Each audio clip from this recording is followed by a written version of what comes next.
My name is Wayne. I've been driving for Uber and Lyft for over 3 years now.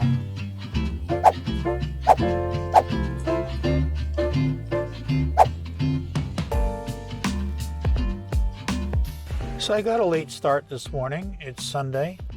I turned on the app around 9:30, and by 9:35 I had a Lyft ride. And since that time, for the last 3 hours, this is the first time I've had a break. I've had no opportunity to pull over and talk to the camera or do anything. And I made $78. So sometimes you do okay, sometimes it slows down. Like right now, it's just 1 o'clock in the afternoon on a Sunday. It's not going to be so busy. And where I dropped somebody off not far away from here, I went and parked in a parking lot not far from the highway, but it's still traditionally, just from my experience, not very busy. My name is Wayne. I've been driving for Uber and Lyft for over 3 years now, and I started doing this when I was working full-time. And I worked full-time as a correctional officer for the state of Texas here in Amarillo, Texas. I'm not from Amarillo. I was born in New Jersey, but I spent a lot of my life traveling around the world. I've been to 34 countries and 49 states. And my wife and I settled here for various reasons. The cost of living is good here. There was an employment opportunity. I needed to get a job at the time, back in 2003. And I found that job working for TDCJ, the Texas Department of Criminal Justice. And I was a correctional officer working in a building where they had a lot of mentally ill patients. These were mentally ill and sometimes very dangerous individuals who had been confined to fairly long-term prison sentences. And many of them suffered from various ailments such as schizophrenia and bipolar disorder and just general anger management issues. And if they took their medications, which I had nothing to do, I'm just the officer, but they're being cared for by medical staff there. And if they take their medications, they do okay. But a lot of them don't take it, or they pretend to take it. They're supposed to take it while the nurse is watching, but there's ways they can get out of it. And then sometimes they start acting peculiarly and erratically. So I did that for 17 years. The state of Texas provided me with a good retirement plan, and I am enjoying the benefits of an employment retirement system of Texas, paying me a monthly pension. I also get Social Security, so I'm getting a fixed income now that I retired. I did retire last year in March of last year. Actually, I believe my last day of working was in February of 2020. The COVID virus was just getting started, and they were just going into a lockdown where they're going to close all of the restaurants and just lock down everything in the whole state of Texas. And I saw that in the prison, it doesn't look like this virus is going to be very friendly, because it's very difficult to do any kind of social distancing in a prison environment. And I also found that we were getting shorter and shorter of staff, and it was more and more difficult. And in a prison, you have to have a prison man 24 hours a day, 365 days a year.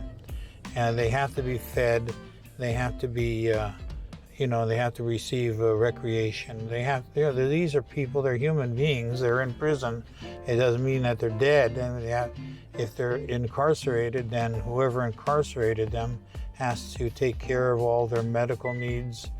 And my car says I'm low on fuel, I better go get some. Car wash time.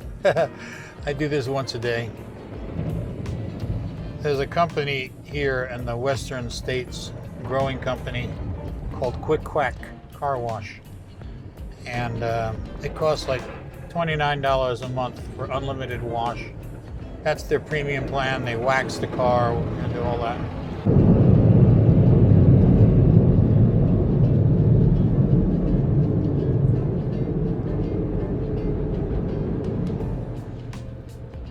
What I like about this Quick Quack is when you come out, there's a guy standing here at the end and he wipes down your windshield and your windows for you. Dries off the car a little bit with a cloth rag. That's kind of a nice thing, a nice touch. I like that. Of course, I usually have to wipe it down a little bit myself, even still, especially around by the hatchback in the back here and the back window. It tends to drip down over the back window after I leave. So I have to get out and wipe it. And they also have free vacuums, and I take care of the vacuuming the car once a day. Make sure that there's not a lot of straw and pebbles left behind by people's feet.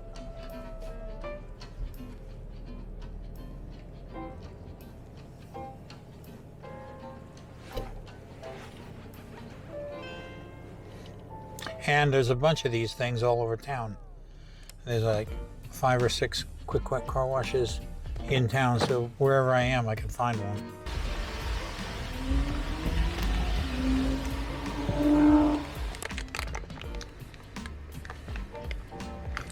Well, this is why you got to check your back seat once in a while. I went to vacuum the back, and I got myself a bag of pumpkin seeds here. Somebody left it right there in the back seat. 8-minute trip, 7 minutes away. Typical. That's an Uber. It's not even 2 o'clock in the afternoon. Boy, it's been one busy day. I don't think if you, as long as you stay busy, you're going to be making a lot more money in a bigger city than here. But at the same time, I was just watching a YouTube video, somebody driving in Atlanta, which is a really busy area. It's kind of spread out with a lot of people living over a wide area, and he's actually making he showed us screenshots on his YouTube channel, making like $2,000 a week. And I'm lucky if I make between $700 and $1,000 a week, but I'm still making money. And so it's good for me. I'm retired, and he was retired. I even talked to my wife that maybe we should move to Atlanta, but our house is paid for. We don't have a mortgage or anything, so we're doing all right here. So, but for now, this is home, and it's just big enough to keep me out of trouble and keep me busy driving around for Uber and Lyft. Now some people, I do both Uber and Lyft, and I also do food delivery with Uber Eats and Grubhub sometimes. I prefer just taking passengers around because it's the easiest, and I enjoy talking to people. But in my last video, I made the video and didn't even notice that part of my face on this side wasn't working right. And the next day I noticed when I was driving around, and you can probably notice watching me talk right now that I'm talking mostly out of this side of my mouth. Now, so I thought, okay, I might be having a stroke. So I went to the hospital, and they did some tests, and they determined I'm definitely not having a stroke. What I have is Bells Palsy. And what are the odds that my wife had Bells Palsy a year ago, and what are the odds I would get it, within a year of my wife? And I mentioned that to the doctor at the hospital, and he said, well, have you heard of karma? Anyway, so basically, they really don't know a lot about what causes Bell's palsy. They think it's the general thinking is that it comes from the chickenpox virus, kind of like the way shingles does, but this affects some nerves mostly in the left side of your face. Last night I had to sleep with an eye patch over my left eye because it tends that the eye doesn't close completely when you're sleeping, and then it can dry out. So it usually lasts for most people 2 or 3 months. It's not a serious life-threatening condition. It's not contagious. I seem to be driving just fine. My mental capacity is good, and my coordination is good. But it does seem to be affecting the left side. Now my wife, when she had it, her whole face drooped dramatically, and mine is not as severe as that. But I never even heard of Bell's palsy until my wife got it, and then and she was slow to recover from it. And now I've got it. I mean, what are the odds? Same household, 2 people getting the same disease, which is not such a common illness. But you know, when you start getting older, you're a guy. Your prostate starts not working as well as it used to, and things start going wrong. And you know, I got this Bells Palsy now, and so I'm suffering from that a little bit, but I'm still making good money.